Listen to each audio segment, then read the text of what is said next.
खेलों के मामले में 2025 भी नई उम्मीदों का साल है। भारत में इस बार कई इंटरनेशनल टूर्नामेंट का आयोजन होने जा रहा है। इनकी शुरुआत जनवरी से हो रही है। आदाब, आप देख रहे हैं आवाज वॉइस और मैं हूं आपके साथ अमीना माजिद। 14 से 19 जनवरी तक नई दिल्ली में इंडिया ओपन बैडमिंटन होगा। साल के पहले अंतर्राष्ट्रीय बैडमिंटन टूर्नामेंट में लक्ष्य सेन पेरिस ओलंपिक की कड़वी यादों को यहां जीत के साथ भुलाने की कोशिश करेंगे। वही दूसरा बड़ा इवेंट है खो खो वर्ल्ड कप, जो 13 से 19 जनवरी तक होगा, जिसमें भारत की पुरुष और महिला टीमें खेलेंगी। इसमें 6 महाद्वीपों एशिया, उत्तरी अमेरिका, दक्षिण अमेरिका, अफ्रीका, यूरोप और ओशिनिया की टीमें हिस्सा लेंगी।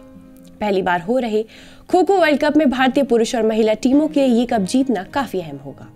अगर वो इस कप को जीत जाते हैं तो देश के युवा खिलाड़ियों का काफी हौसला बढ़ेगा और खेल को नई ऊंचाइयों पर लेकर जाएंगे। इसके अलावा भारत में आईसीसी महिला क्रिकेट विश्व कप अगस्त में खेला जाएगा और सितंबर में खत्म होगा। इस दौरान भारतीय महिला टीम घरेलू मैदान का फायदा उठाते हुए इस बार का विश्व कप जीतने की पूरी कोशिश करेगी।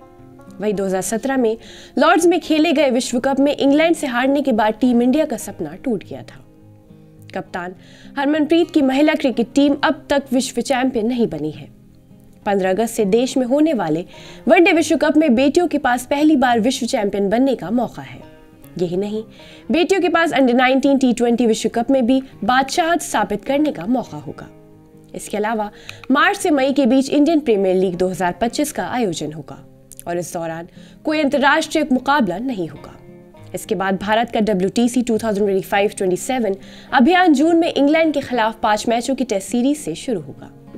2025 में देश की धरती पर कई और भी बड़े टूर्नामेंट होंगे। इनमें 24 से 30 अगस्त तक राष्ट्रमंडल वेटलिफ्टिंग चैंपियनशिप होगी। ये चैंपियनशिप राष्ट्रमंडल खेलों की क्वालिफाइंग इवेंट होगी, जिसमें मीराबाई चानू भी उतरेंगी। दिसंबर में हॉकी के जूनियर विश्व कप की मेजबानी भी भारत करेगा।